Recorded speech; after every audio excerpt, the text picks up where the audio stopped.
So let's start with there is but one without a second. Now, how this fundamental idea, and it's clear, all of you know that we worship many gods and goddesses.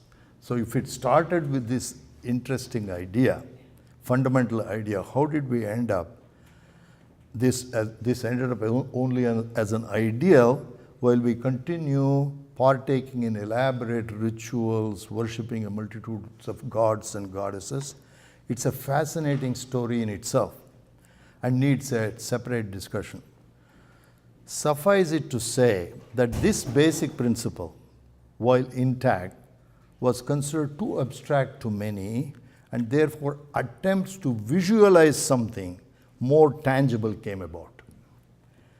Personifying and deifying components of this universe became a Hindu specialty. Everything is sacred to us. We worship trees, rivers, mountains, animals, and all of God's creatures.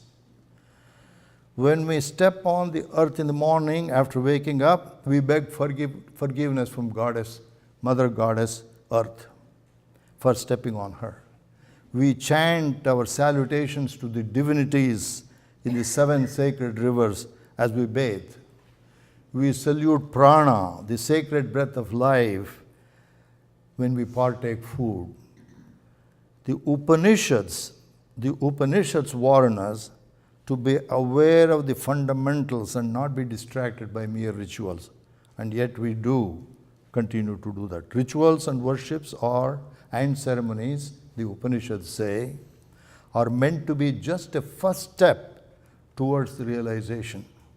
But in practice, we tend to remain at that step, most of us anyway. Sir Monier Williams explains this development as follows.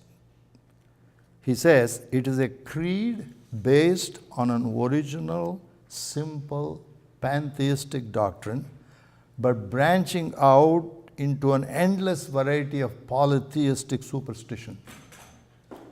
Like the sacred fig tree of India, which from a single stem sends out numerous branches destined to send roots to the ground and become trees themselves till the parent stalk is lost in a dense forest of its own offshoots. So has this pantheistic creed rooted itself firmly in the Hindu mind and spread its ramifications so luxuriantly that the simplicity of its root dogma is lost in an exuberant outgrowth of monstrous mythology. This was the opinion of a great scholar, Sir Monier Williams. His opinion is correct, it's true, but that is the price to pay when individual preferences towards a goal are respected. The choice is yours, the Hindu says, to worship God in any form or not worship at all. And all this as a mere step towards that sophisticated focus inwards, which mandated nothing except for shedding dogmas, biases, and attachment.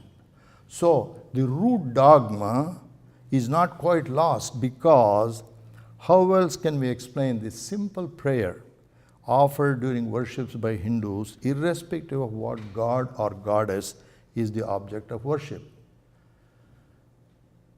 I'll simply translate that. At the very end of all these worships, we chant this in Sanskrit, of course, but the translation is, you alone are our father and mother. You alone are our sibling and friend. You alone are our knowledge and prosperity. You alone are everything to us.